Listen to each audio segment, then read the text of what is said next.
Jadi kita coba mengenal Allah lewat Ramadan. Selama ini kita terobsesi, kalau sudah masuk bulan Ramadan, yang kita bayangkan pahalanya banyak. Itu aja yang terbayang oleh kita, ya.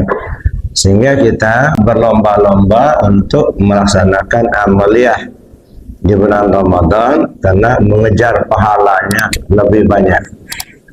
Salat sunat aja di dalam bulan Ramadan pahalanya seperti salat fardu di luar bulan Ramadan. Nah, apalagi di dalam bulan Ramadan ada satu momentum yang istimewa yang kita kenal dengan Lailatul Qadar. Nah, sehingga pada malam Lailatul Qadar kita berlomba-lomba untuk mencari, mendapatkan Lailatul Qadar itu. Yang katanya kalau Lailatul Qadar itu datang malam angin berhembus jadi berhenti, air mengalir pun terhenti, ya. Tapi saya belum menemukan itu. Nggak tahu bapak-bapak pernah nggak bapak-bapak seusia sekarang ini menemukan bulan Ramadan itu angin berhembus jadi berhenti? Pernah belum? Belum. Berarti belum dapat itu kadar. Nah, ini mari kita bongkar Bapak Ibu. Mari kita coba memahami. Tapi sebelumnya saya ingin sampaikan dulu bahwa sampai sekarang ini antara hakikat dan syariat itu selalu dipertentangkan. Saya minta betul itu untuk tidak dipertentangkan, ya.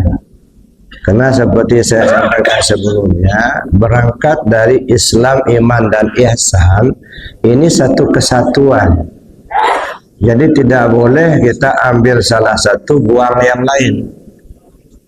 Islam, iman, ihsan. Kalau saya ibaratkan buah, Islam itu ibarat kulitnya, iman itu ibarat isinya, ihsan itu ibarat rasanya.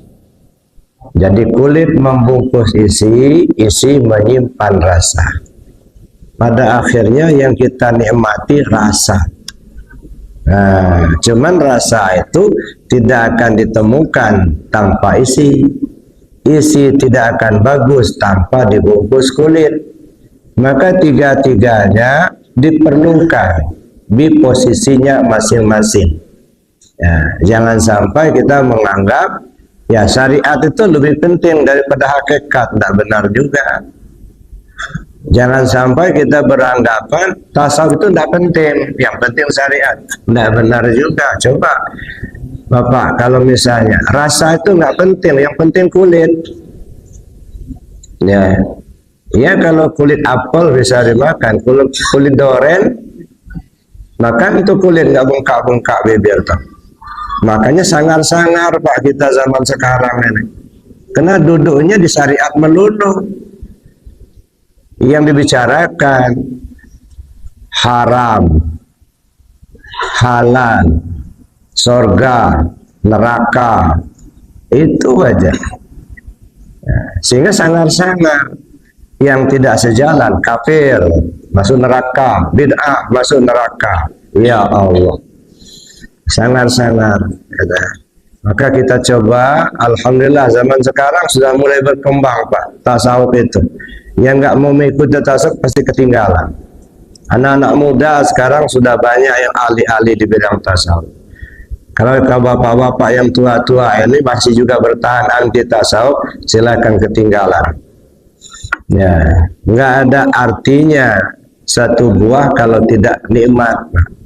Kulit yang bagus tanpa isi nggak ada yang bisa dimakan. Isi tanpa kulit juga tidak bagus. Nah, maka tiga-tiganya Islam, iman, ihsan satu kesatuan. Itu pertama. Yang kedua ingin saya sampaikan, dari tiga ini menjadi turunan ilmu. Ya, Islam itu diturunkan menjadi ilmu syariat. iman itu diturunkan dalam ilmu akidah atau ilmu hakikat. Ihsan itu diturunkan dalam bidang ilmu, namanya ilmu tasawuf. Ilmu tasawuf itu ada dua. Ada tasawuf amali, namanya ilmu tarekat. Ada tasawuf nazari, namanya ilmu ma'rifat. Maka dalam Islam kita mengenal 4 bidang ilmu: syariat, tarekat, hakikat, dan ma'rifat.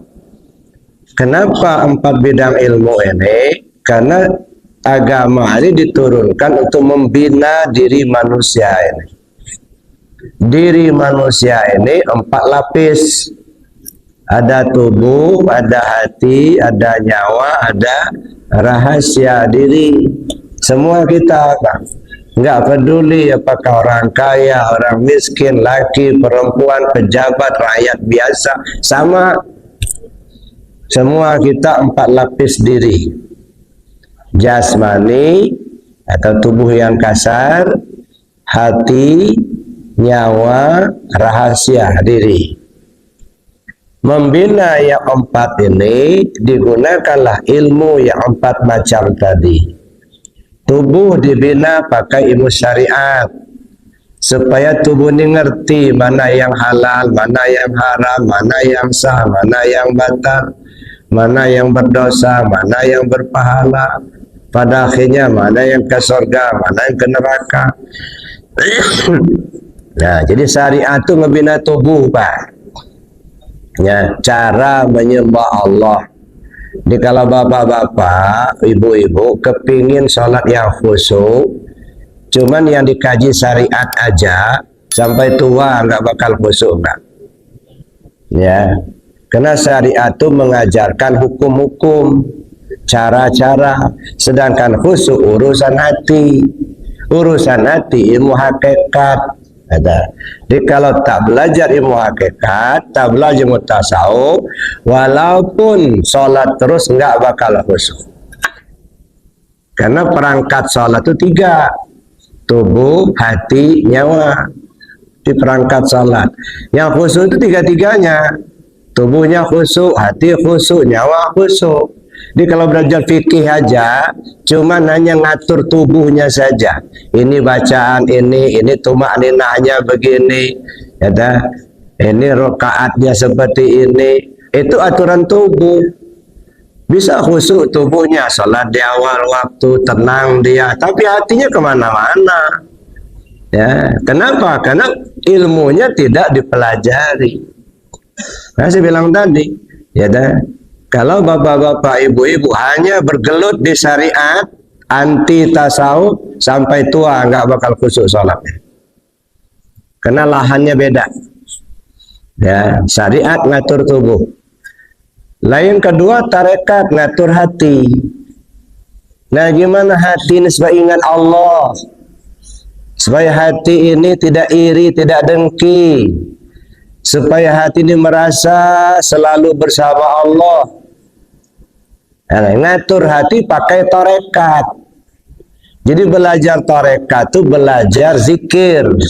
Belajar zikir, belajar membersihkan hati. Likulli syai'in siqalah wa siqalatul qalbi zikrullah.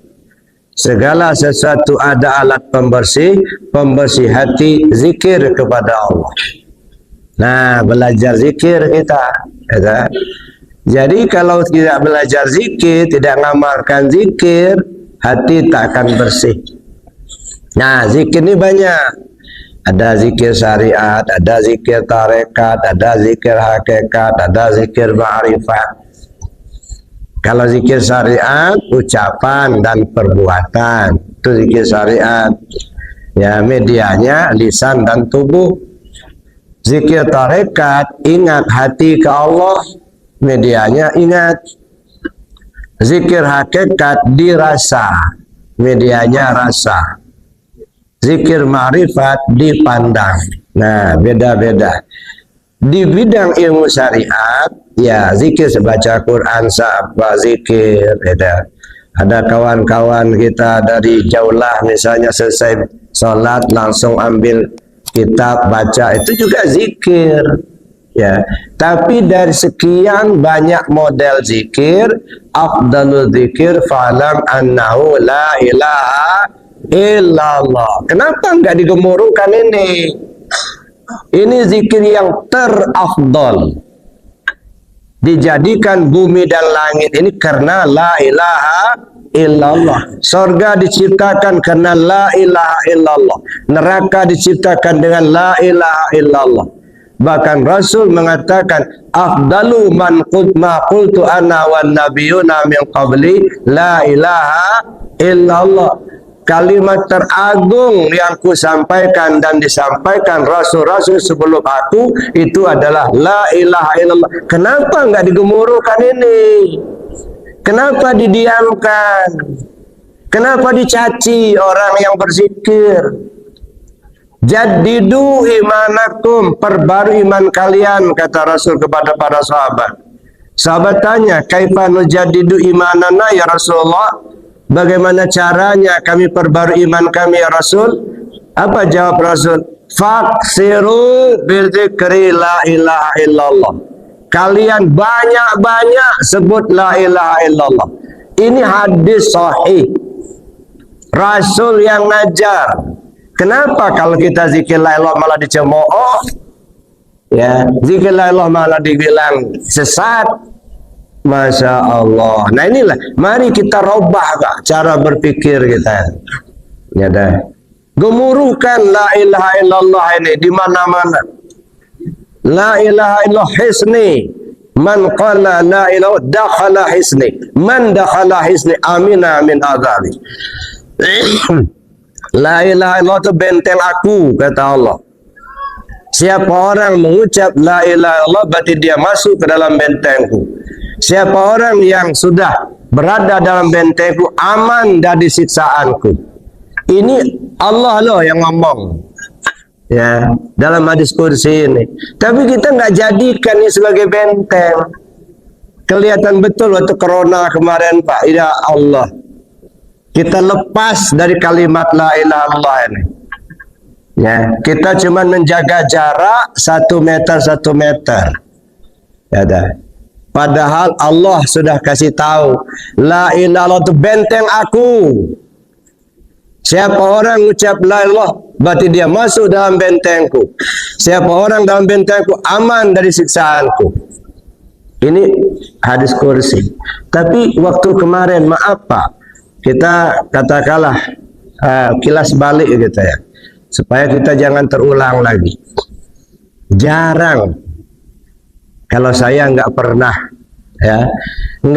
saya dengar, mungkin ada tapi saya yang nggak dengar, baik di pejabat maupun dari ulama yang nganjurkan kepada rakyat, kepada umat, ini kita sedang dilanda musibah corona.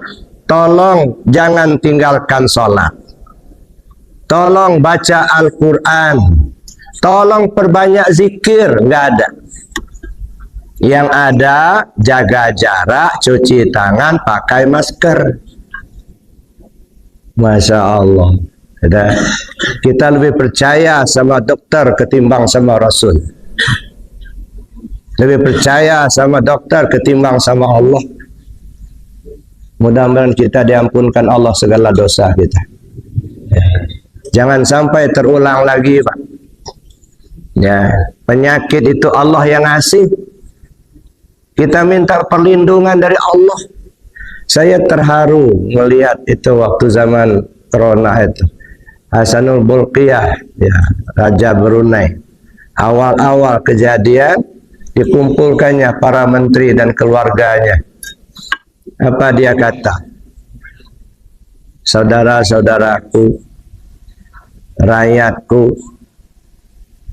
kita sekarang ditimpa musibah, datang corona. Allah coba kita. Saya pesan sama seluruh rakyat anak negeri, kata beliau, tolong baca Al-Quran, berlindunglah kepada Allah, jangan tinggalkan sholat.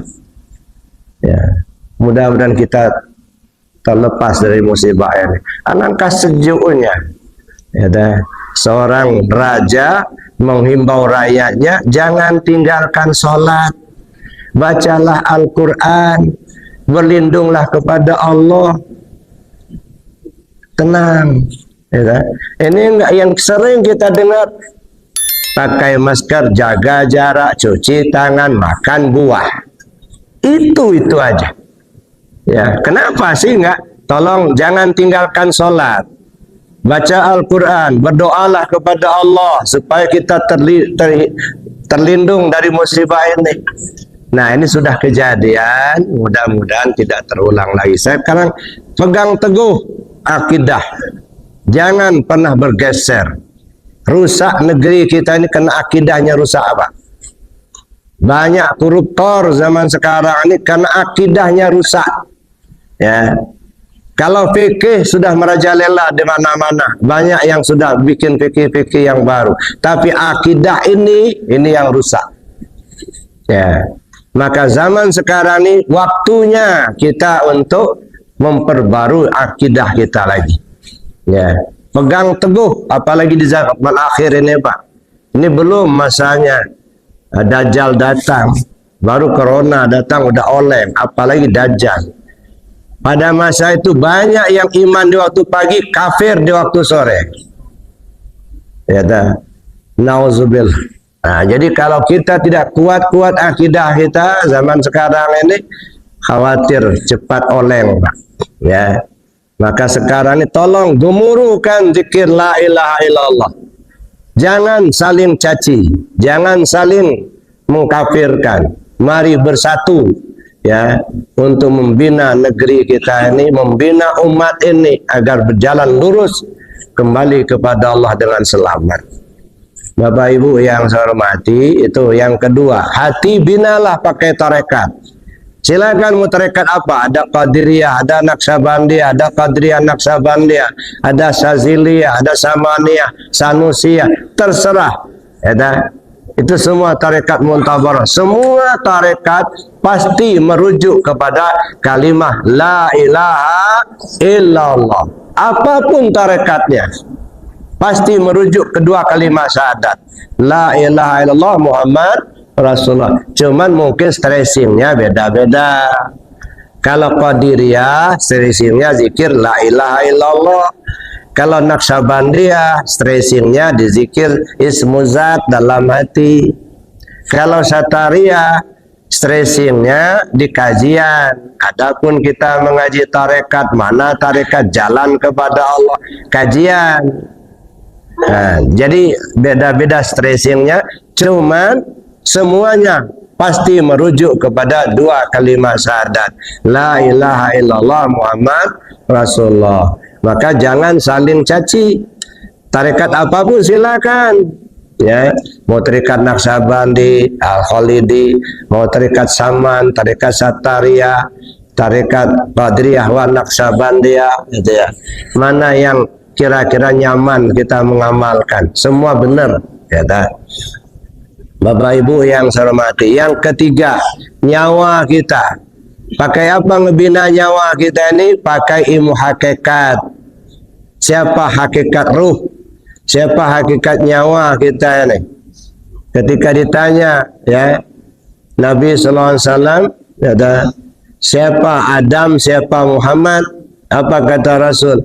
Ana abal arwah wa Adam abal basar. Saya bapak semua ruh, Adam bapak semua tubuh. Ya, ketika bicara tentang rahasia, siapa rahasia? Allah jelaskan, al-insan sirri wa ana sirru.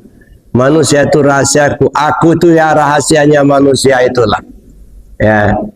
Nah, jadi ada Allah itu ada di diri kita ini. Jangan mencari Allah di langit yang ketujuh, Pak. Kesasar kita. Ya. Ini Allah itu duduk di kursi di langit yang ketujuh. Sudah bermisal. Kalau sudah bermisal syirik hukumnya. Ya. Lah ya Allah itu tidak bermisal. Ya. Tidak ada perumpamaan. Walam yakul lahu kufuwan ahad. Laisa kamitsli syai'un. Tak ada yang menyerupai Allah. Ya, kalau duduk di kursi berarti semisal manusia. Semisal makhluk ada tempat duduk. Bermisal, sesuatu bermisal bukan Allah. Di mana kita mencari Allah? Wa fi anfusikum afala tubsirun. Dalam dirimu kenapa kau tak lihat? Nah, inilah Bapak Ibu. Jadi membina tubuh pakai syariat, membina hati pakai tarekat, membina nyawa pakai hakikat, membina rahasia diri pakai ma'rifat. Sempurna pembinaan 4 lapis diri ini, maka disebutlah insan kamil, manusia sempurna kembalinya ke Allah. Nah, jadi kembali ke Allah itu sekarang. Jangan dikira kembali ke Allah itu mati, Pak. Bukan, mati itu ajal, batas waktu untuk kembali ke Allah. Kapan kita kembali ke Allah? Sekarang. Tubuh kembali ke Allah. Gimana tubuh kembali ke Allah? Aktivitas kita dalam kehidupan keseharian mengacu kepada aturan Allah dan Rasul. Halal ambil, haram buang. Perintah laksanakan, larangan tinggalkan. Kalau itu sudah kita lakukan, ini artinya tubuh sudah kembali ke Allah. Satu dimensi berhasil. Tinggal pertahankan. Ya, kalau tubuhnya aja belum kembali, gimana hatinya? Ya, masih senang nipu orang, masih senang korupsi, otak-atik angka biar kita dapat lebihnya. Masih senang kita tanda tangan fiktif supaya habiskan dana. Nah, kalau begitu aja gimana mau kembali hatinya? Ya, tubuh aja belum balik, maka kata orang syariat selesaikan dulu. Maksudnya tubuh ini kembalikan dulu ke Allah. Nah, kalau sudah hati kembali ke Allah, apa itu hati kembali ke Allah? Terpaut hati hanya kepada Allah, tak tersangkut dengan apa dan siapa, nggak nyangkut sama jabatan, nggak nyangkut sama duit, nggak nyangkut sama pahala, nggak nyangkut sama surga, nggak, tersangkut hanya ke Allah aja. Ya, bersihkan hati. Yauma la yanfa'u malun wala banun illa man atallah biqalbin salim. Pada saatnya nanti hartamu, anakmu, istri, suami gak bisa nolong sama sekali. Yang selamat hanyalah yang datang menghadap Allah dengan hati yang bersih, bersih dari selain Allah. Man kana yarju liqa'a rabbih falyamal amalan salihah wa la yusyrik bi'ibadati rabbi ahada. Siapa orang yang ingin jumpa sama Allah, maka hendaklah dia lakukan amal soleh, jangan persekutukan Allah dengan suatu apapun juga. Dua hal, Pak. Lakukan amal soleh, ilmu syariat. Jangan persekutukan Allah dengan suatu apapun, ilmu hakikat. Nah, dua jalan. Syariat jalankan, hakikat pakai. Kalau mau ketemu Allah. Nah, kalau hanya syariat saja, berarti nggak ada hakikat, nggak bakal ketemu. Ketemu hukum-hukum Allah, Allah yang nggak ketemu. Nah, jadi Bapak Ibu yang saya hormati, ya kembalinya hati kita ke Allah, artinya terpaut hati hanya ke Allah saja, tak tersangkut dengan apa dan siapa. Ya. Lalu kembali nyawa kita ke Allah, kembali rahasia diri kita ke Allah sekarang sebelum ajal kita tiba. Bapak Ibu yang saya hormati, ini semua ada dalam syariat. Jadi syariat itu ibarat kulitnya. Setiap kulit mesti ada isi. Termasuk Ramadan, puasa ini syariat. Ada isinya. Mari kita lihat. Kita masuk mengenal Allah lewat Ramadan. Ya. Jadi tolong satu lagi saya ulangi lagi, gemuruhkan la ilaha illallah di setiap masjid. Jangan ada yang anti kalimat itu lagi. Itu kalimat yang teragung. Ya, nah, kalau semua masjid sudah gemuruh dengan la ilaha insyaallah aman, Pak, makmur. Ya. Nah, nanti kita kaji lebih jauh. Pertama, sumu liru'yatihi waftiru liru'yatihi. Berpuasalah kamu karena melihat bulan. Berbukalah kamu karena melihat bulan. Ya. Makanya setiap tanggal 29 ya Syaban atau 29 Ramadan, pemerintah menurunkan tim untuk ru'yatul hilal. Kalau kelihatan hilal pada tanggal 29 itu, besoknya kita puasa. Ya, kalau tak terlihat, cukupkan 30 hari Saban, lusa puasanya. Begitu juga Ramadan. Tanggal 29 Ramadan terlihat hilal, besok Lebaran. Kalau hilal tidak terlihat, cukupkan Ramadan 30, lusa Lebaran. Nah, dalam hal ini sudahlah kita ikuti saja pemerintah, Pak. Ya, jangan kita bikin sendiri. Karena pemerintah kita sudah mengeluarkan dana yang banyak, ya, mengirim tim untuk ru'yatul hilal. Di Lampung biasanya di Kalianda, kalau enggak di Kerui, gitu ya. Nah, seluruh provinsi itu menurunkan tim. Nanti ada laporan ke Menteri Agama, lalu Menteri Agama melakukan sidang isbat. Kapan kita mulai puasa, kapan kita lebaran. Ya, ngecin bala, udah ngikuti aja, Pak. Ya, nggak usah bikin sendiri, gitu ya. Ya. Bapak Ibu yang sama, ini hilal itu artinya di langit sana, bulan. Ya, itu satu, itu syariat itu. Nah, bagaimana dengan pandangan hakikat, pandangan tasawuf? Berpuasalah kamu karena melihat bulan. Mana bulan? Ya, bulan itu kesadaran diri. Ya, kesadaran diri dalam bidang syariat, kesadaran kedewasaan tubuh, ada kedewasaan ruh. Nah, melihat bulan. Taulah kita kalau kita ini sudah hidup. Taulah kita kalau kita ini melihat, mendengar. Nah, ini kesadaran diri, ya, dewasa. Nah, dewasa ini bagi laki-laki 15 tahun, kalau dia sudah mimpi basah katanya, itu sudah dewasa. Umur 14 tahun, tapi kalau sudah mimpi basah, sudah dewasa. Kalau belum, cukupkan 15 tahun. Yang perempuan, ya, kalau umur 8 tahun dia sudah haid, sudah dewasa. Kalau sampai 8 tahun belum haid, cukupkan 9 tahun. Jadi 9 tahun ukuran dewasa. Nah, kalau sudah dewasa, mulailah kita menahan.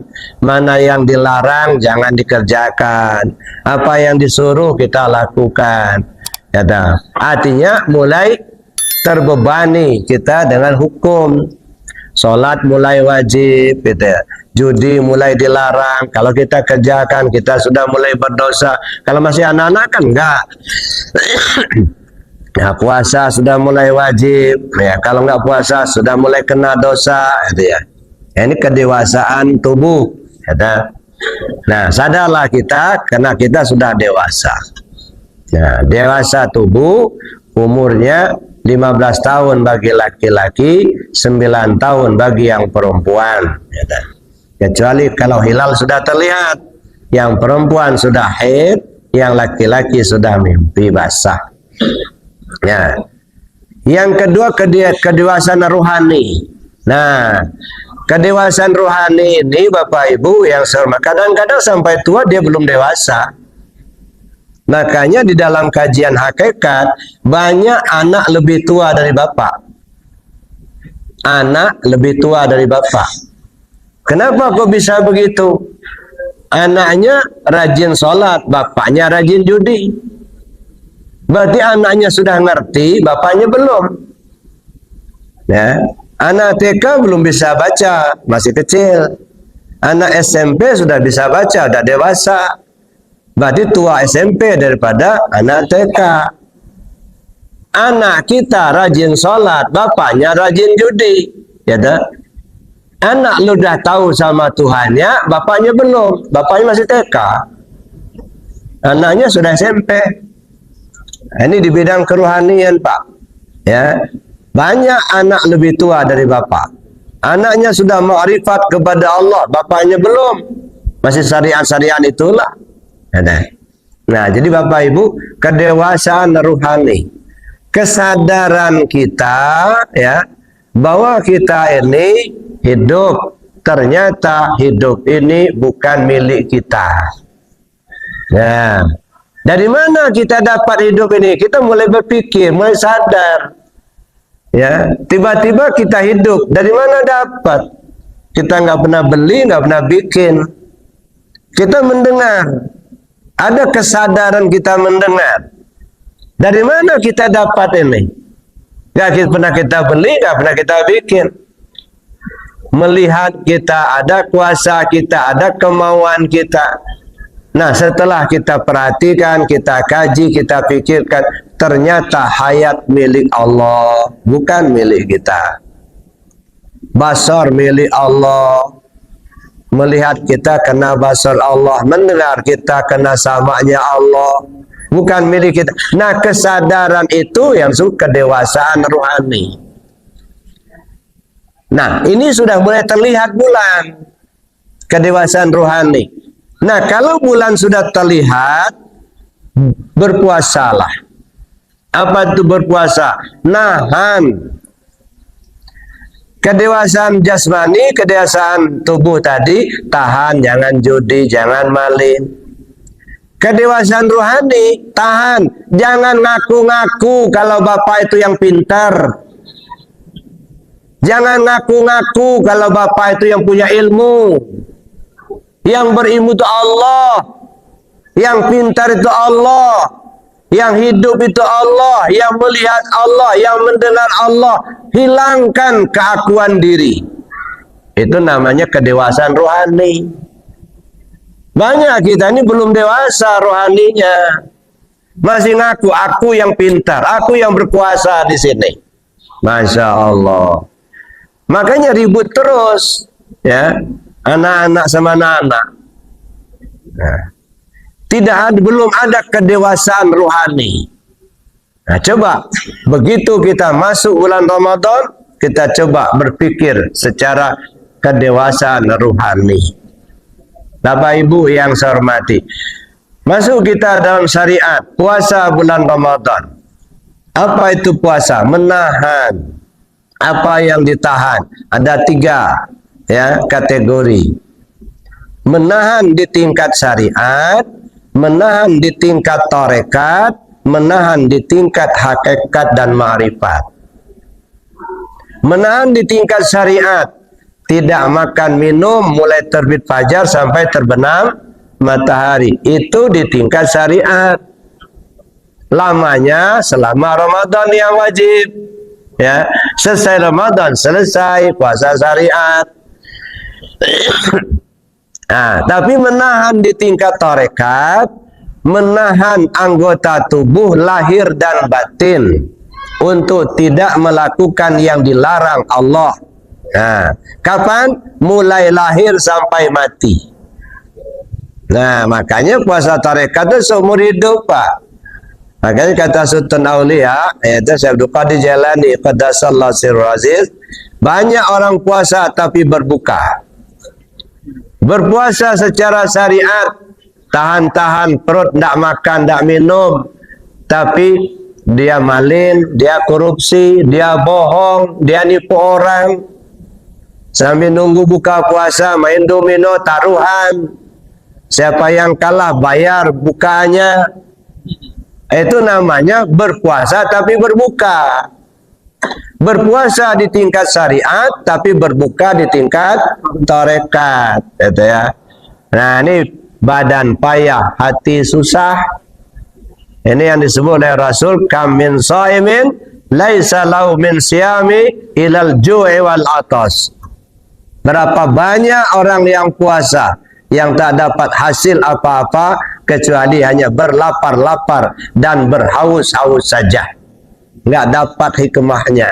Ya, nah, yang ketiga, berpuasa di tingkat hakikat, menahan hati untuk tidak terpaut kepada apa dan siapa kecuali kepada Allah saja.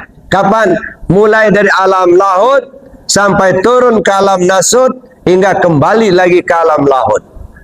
Nah, ini yang tidak gampang. Maka Imam Ghazali mengatakan ini khawasul khawas, ini sangat-sangat istimewa Walaupun semua orang mestinya ke sana, tapi ternyata tidak semua orang bisa mencapai itu.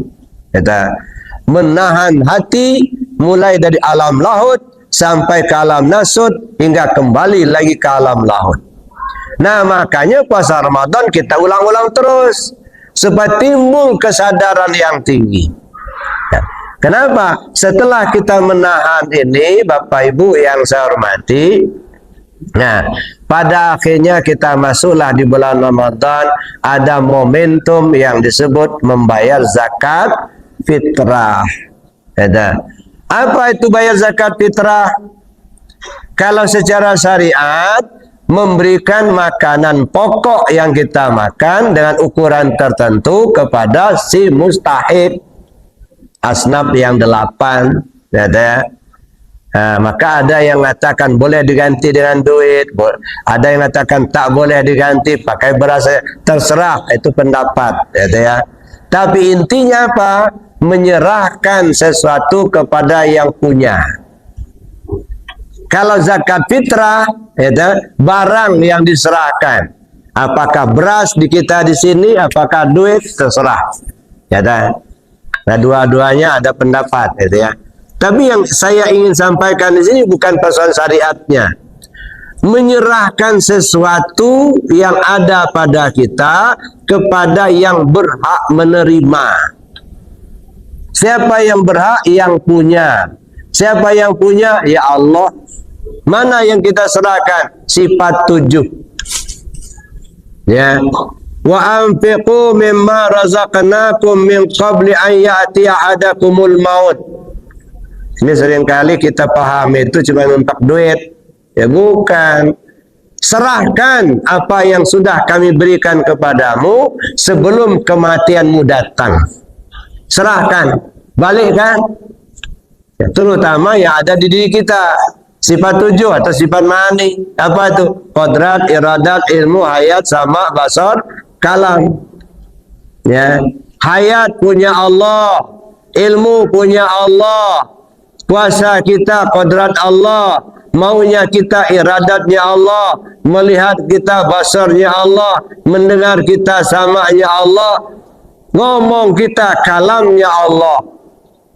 Maka disimpulkan dalam bahasa tasawuf, la hayyun, la alimun, la qadirun, la muridun, la sami'un, la basirun, la mutakalimun bihaq illa Allah. Nah, ini namanya kita memulangkan zakat.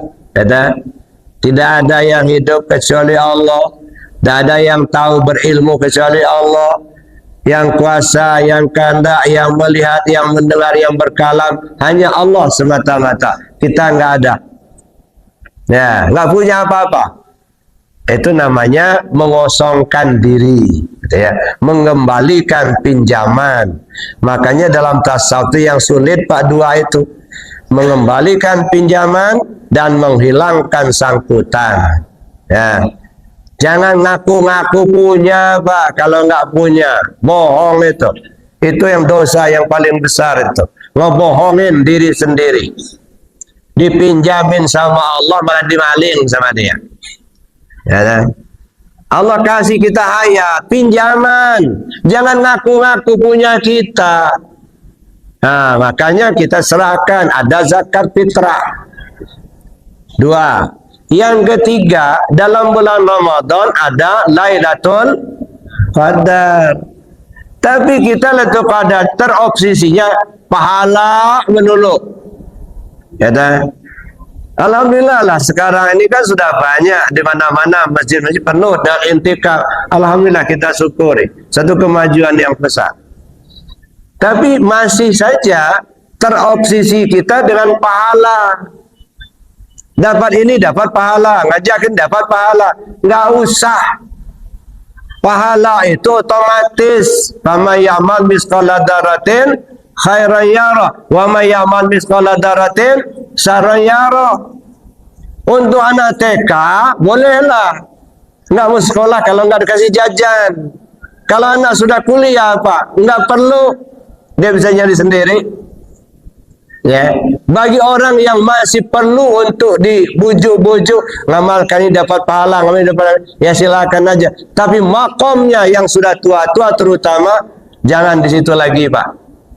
Ya, maka saya bilang orang yang beramal harap pahala sama saja mancing ikan dalam ember. Ya, mubazir.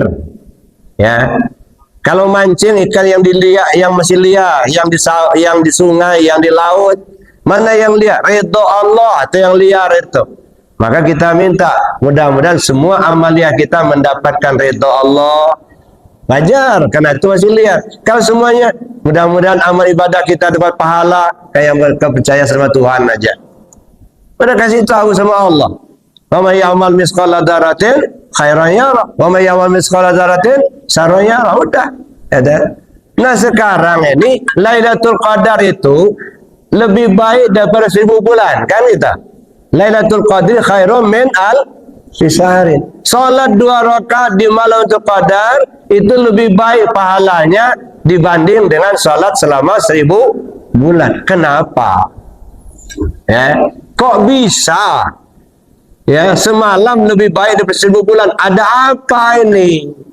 Sudahkah kita berpikir itu?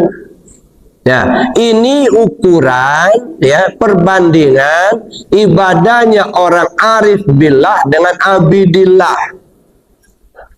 Orang arif billah cukup 1 malam, orang abid 1000 bulan. Al-abid sayyarun ilal jannah, wal arif tayyarun ilal qurbah. Orang abid hanya rajin ibadah tapi tak mengenal Tuhannya, itu ibarat jalan kaki menuju sorga.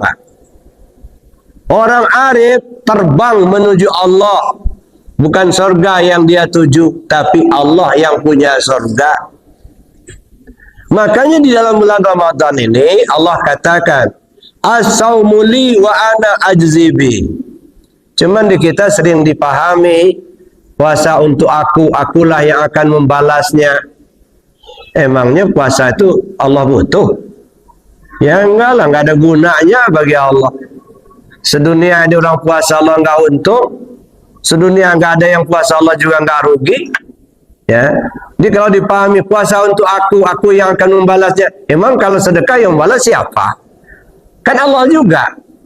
Maka menurut saya enggak pas pengertian begitu. Puasa untuk aku yang membalasnya. Allah nggak butuh puasa kok. Ya, yang membalas semua amal kita ya Allah juga. Ya, jadi as-saumu li di sana lil ghayah. Puasa yang kamu lakukan itu dalam rangka menuju aku. Ya. Jadi kamu puasa itu dalam rangka menuju aku. Kalau kamu sudah sampai kepada aku langsung jadi balasannya. Bukan pahala lagi, bukan surga lagi, Pak. Aku yang jadi balasannya. Ada. Jadi bukan surga, bukan pahala lagi, langsung yang punya surga. Nah, jadi itu Bapak Ibu. Jadi puasa itu menuju Allah. Kalau sudah sampai pada Allah, hilanglah adanya kita, yang ada hanya Allah semata. Akulah jadi balasannya. Makanya kata Allah, kalau hambaku sudah gemar yang melakukan nawafil, maka tangan yang ia gunakan untuk berbuat tangan aku.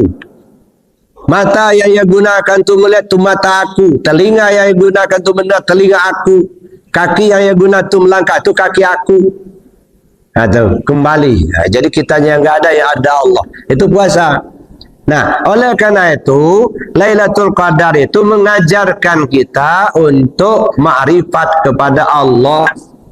Makanya kata Nabi, bersungguh-sungguhlah kamu mencari Lailatul Qadar itu di malam ganjil, ya 10 terakhir. Nah, kenapa 10 terakhir? Padahal kan Al-Quran diturunkan malam Lailatul Qadar, tanggal 17 Ramadan, kan 10 kedua. Ini juga isyarat. Ya, maaf Bapak Ibu, ini kan kalau bulan tuh 1 bulan 30 hari, 1 sampai 10 bagian pertama, 11 sampai 20 bagian kedua, 21 sampai 30 bagian ketiga. Jadi bersungguh-sungguh di bagian ketiga. Kalau umur kita ni standar umur Nabi 63 tahun, katakanlah 60, 1 sampai 20 bagian pertama, 21 sampai 40 bagian kedua, 41 sampai 60 bagian ketiga. Bersungguh-sungguhlah kalau sudah di bagian ketiga. Maksudnya apa? Kalau umur sudah 40 tahun, bersungguh-sungguhlah untuk cari ma'rifat kepada Allah itu, gitu. Jangan terobsesi dengan pahala lagi. Bersungguh-sungguh. Makanya sampai keluar hadis Nabi, man balagha umru arba'ina sa'atan walam yaghlib khairau sarau falyatajahaz ilan nar. Siapa orang yang umur sudah 40 tahun tapi kebaikannya tidak dapat mengalahkan kejahatannya, lebih baik lemparkan ke neraka daripada hidup di dunia. Artinya kalau sudah nggak sadar-sadar, sudah 40 tahun, ini bersungguh-sungguh di 10 terakhir, bagian terakhir, ya. Di 10 terakhir itu di mana? Malam ganjil. Mana malam ganjil? 21, 23, 25, 27, 29. Ini yang malam ganjil. Bukan kita ibadah pada saat malam ganjil itu aja, bukan. Bersungguh-sungguh cari ma'rifat di malam ganjil. Yang ganjil 21 itu satu. Siapa satu itu? Allah. Nah, bersungguh-sungguh carilah Allah itu. Ya. Bagaimana cara mencari Allah itu? Di 23. 23 itu apa? Yang ganjil berapa? 3. Mana yang 3? Allah, Muhammad, Adam. Nah, kaji itu. Mana yang Allah, mana yang Muhammad, mana yang Adam. Ya. Cara mencarinya bagaimana? Di 25. Yang ganjil berapa? 5. Mana yang 5? Alhamdu, alif, lam, ha, mim, dal. Mana yang alhamdu? Nih alif, lam, ha, mim, dal. Oh, di sini nyarinya. Jangan di mana-mana. Ya, di diri kita ini. Ya dah. Di mana? Bagaimana cara mencarinya? Kaji 27. Yang ganjil mana? 7. 7 lapis bumi, 7 lapis langit. Mana 7 lapis bumi? Bulu, kulit, darah, daging, urat, tulang, sumsum. Kajilah keasalan tubuh yang kasar. Ya, ini 7 lapis bumi. 7 lapis langit, ruh kita. Ada ruh nabati, ruh hewani, ruh rohani, ruh jasmani. 7 macam ruh. Kajilah tubuh yang halus, keasalan tubuh yang kasar, keasalan tubuh yang halus. Di sini nyarinya. Ya. Bagaimana caranya? Perhatikan 29. Apa 29? Lapisan hati. Pakai itu. Saya bangun sebuah istana, kata Allah, dalam tubuh Adam yang kuberi nama as-sudur, lapis pertama. Dalam sudur ada qalab, dalam qalab ada fuad, dalam fuad ada saqab, dalam saqab ada luban, dalam luban ada sir, lapis ke-7, lapis ke-6. Dalam sir ada sirusir, lapis ke-7. Dalam sirusir ada nur, lapis ke-8. Dalam nur ada aku, kata Allah, yang tidak ada Tuhan kecuali aku. Masuk ke lapis ke-9, ma'rifat kepada Allah, maka tenang. Angin berhembus menjadi berhenti. Ada angin berhembus, jangan angin kipas angin. Angin itu maksudnya masalah yang kita hadapi dalam hidup ini. Menjadi tenang. Kalau angin berhembus jadi berhenti kan tenang. Kalau sudah ma'rifat kepada Allah, timbul ketenangan dalam hidup. Kata ya. Ya, angin kan masalah, mungkin masalah rumah tangga, masalah di kantor, masalah ekonomi, banyak masalah. Tapi kalau sudah ma'rifat menjadi tenang. Kenapa tenang? Karena yang dilihat bukan masalahnya, yang dilihat Allahnya yang memberi masalah itu. Kata, tenang jadinya, dia nggak gelisah. Ya, nah, karena yang dilihatnya bukan masalahnya, yang dilihatnya Allah. Ya, dia tunduk taat sama Allah. Ya, kalau nggak sanggup doa, minta, ya Allah saya nggak sanggup ini, ya Allah minta sebab ditunjukkan jalan keluarnya. Tenang. Itu yang disebut dengan kalau satu kadar itu datang angin berhembus jadi berhenti. Kalau sudah ma'rifat kepada Allah, timbul ketenangan dalam hidup ini. Mudah-mudahan kita diberi petunjuk oleh Allah Subhanahu wa taala. Amin. Allahumma amin. Bapak Ibu yang saya hormati, ini masih panjang. Timbul Idul Fitri, dari Idul Fitri ada lagi Idul Adha, gitu ya. Ini perjalanan hidup kita dalam mencari Allah. Ya, sehingga kita kembali kepada Allah dengan selamat. Maka setelah itu, maka muncullah Idul Fitri, kembali kepada fitrah. Fitrah itu kembali ke Allah, kena fitrah. Ya, kalau sudah kembali ke Allah, ya kita sudah nggak ada. Tapi lagi-lagi baru ini sifat yang kembali. Nanti masuk hari raya Idul Adha, nyawanya kembali. Makanya korban itu menyembelih hewan yang masih hidup, sebab memisahkan nyawa dengan tubuh.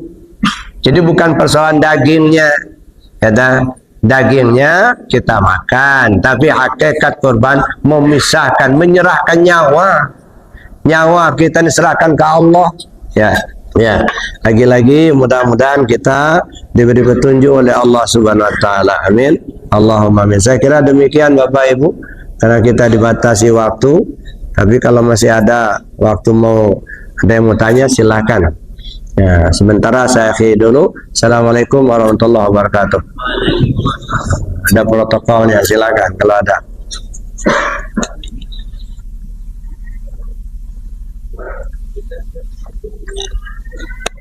Enggak ada Pak ya? Alhamdulillah. Ada. Silakan.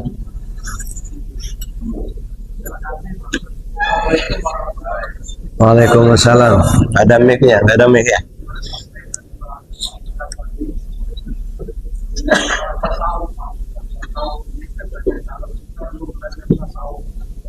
Kita sulit untuk sholat secara usul. Jadi harus belajar, wajib dan hukumnya kita belajar tasawuf ini. Yang saya mau tanyakan, setahu saya nih Pak Ustaz, pelajaran di sekolah dari SD atau apalagi TK mungkin. Tapi kalau di perguruan tinggi sudah ada pelajaran ilmu setahun itu, tapi cuma hanya berapa semester. Maksud saya itu bagaimana pemerintah memasukkan materi ini dalam pelajaran sekolah itu dari SD, SMP, SMA, khusus ilmu tasawuf. Itu gimana itu Pak Ustaz? Terima kasih. Assalamualaikum warahmatullahi wabarakatuh. Terima kasih banyak Pak. Ini usulan yang sangat bagus, mudah-mudahan didengar oleh para penguasa kita.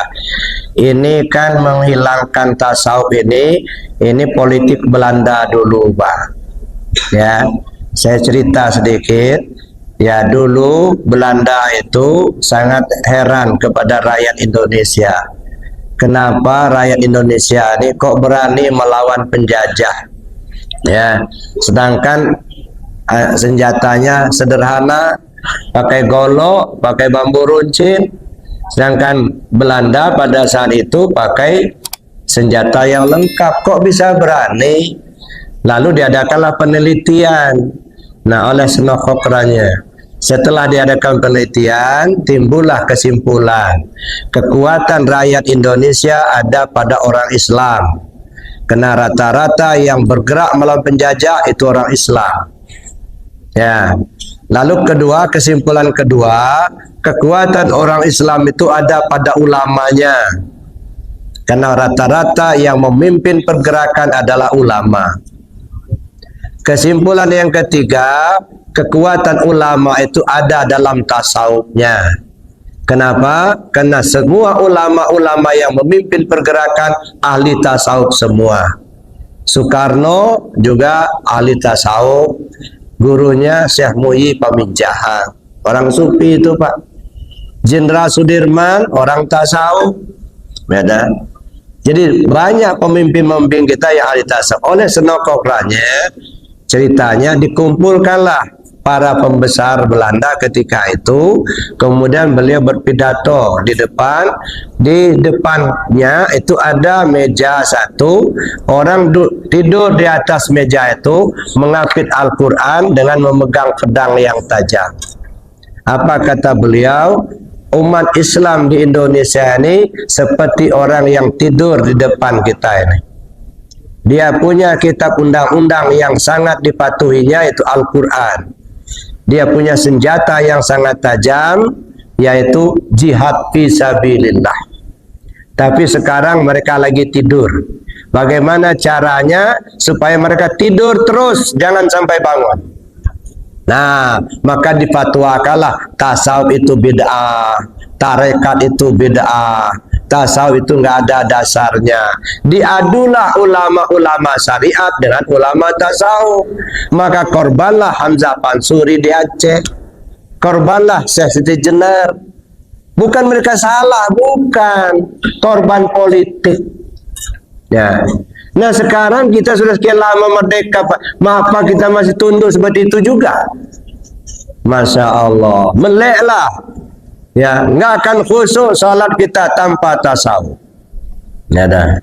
Jangan pertentangkan syariat dengan hakikat. Itu dua-duanya mesti kita pakai. Syariat ngatur yang zahir, hakikat ngatur yang batin. Ya.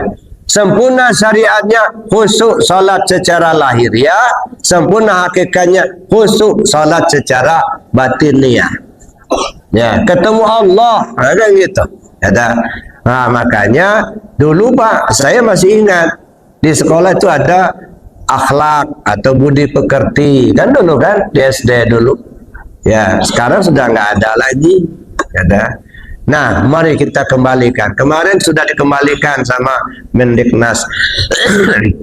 Kalau dulu ada istilahnya itu apa istilahnya itu ya? Peserta didik. Nah, kalau peserta didik itu artinya seolah-olah gurulah yang berkeinginan untuk mendidik, bukan dari murid. Ya. Tapi kemarin sudah dikembalikan, jangan peserta didik lagi, tapi anak murid. Kalau anak murid, muridun yang berkeinginan. Nah, murid yang berkeinginan, guru membimbing. Kalau peserta didik, guru yang berkeinginan, anaknya ya kemana-mana, susah ngatur. Karena bukan dari hati anak. Ya, namanya peserta didik. Nah, tapi kalau murid, muridun, orang-orang yang berkeinginan. Jadi anaknya yang berkeinginan, guru membimbing. Itu satu, Pak. Alhamdulillah sudah dikembalikan tuh murid itu. Ya kecil masalahnya, tapi besar apa namanya dampaknya, Pak. Nah, bagus. Kalau bisa tasawuf itu diajarkan mulai dari tingkat SD, cuman mesti bertahap, gitu ya. Akidahnya dulu ya. Kan ada akidahnya, akidatul awam. Kalau di pondok Pak diajarkan itu, Pak. Ada akidatul awam, gitu ya. Kita di pondok Arafah kita pakai itu.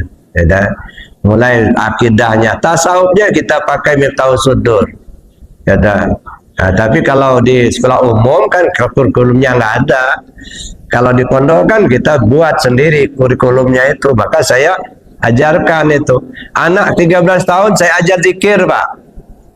Kalau dulu orang bilang 40 tahun dulu baru belajar zikir. Saya pikir kalau 40 tahun mata sudah kabur, telinga sudah kurang mendengar. Apalagi kena asam urat, jalan kencot, baru mau belajar zikir. Ada umur 13 tahun ajarkan zikir. Cuman harus dibimbing, jangan dilepas. Kalau dilepas nanti overdosis. Nah, makanya di Arafah tetap begitu masuk SMP, tamat SD langsung talqin zikir. Tapi syaratnya harus dibimbing. Ya, di pondok. Kalau di luar saya nggak mau. Ya, karena nggak jaminan. Nah, tapi kalau di pondok kan kita bimbing terus. Sholat tahajudnya, zikir kita batasi. Untuk anak-anak 165 aja dulu, nggak usah banyak-banyak, kan gitu. Ya, ada batasan-batasannya itu. Nah, itulah kita harapkan mudah-mudahan anak-anak itulah nanti yang akan meneruskan perjuangan para ulama, perjuangan junjungan kita Nabi besar Muhammad SAW. Jadi gitu Pak, saya setuju Pak itu. Ya, cuman harus ada tahapan. Kalau untuk orang anak SD mana, SMP yang mana, nanti kalau sudah kuliah yang mana, gitu ya. Ya, jadi sekarang ini Ya karena kita sudah lewat dari SD SMP Pak, nggak mungkin kita balik lagi ke SD. Jadi carilah guru yang sekarang bisa membimbing. Nggak usah berpikir kita mau masuk SD lagi. Kita carilah guru yang dapat membimbing kita agar kita usul kepada Allah. Nah, mudah-mudahan Allah beri petunjuk pada kita semua. Amin Allahumma amin. Baik Bapak Ibu, karena kita dibatasi waktu, kita akhiri demikian. Ya, mari kita tutup dengan doa dan kafarat majelis. Bismillahirrahmanirrahim. Allahumma inni astaudi'uka ma 'allamtani wardudu ilayya inda hajati wa la tansani ya rabbal alamin. Subhanakallahumma wa bihamdika asyhadu an la ilaha illa anta astaghfiruka wa atubu ilaik. Assalamualaikum warahmatullahi wabarakatuh.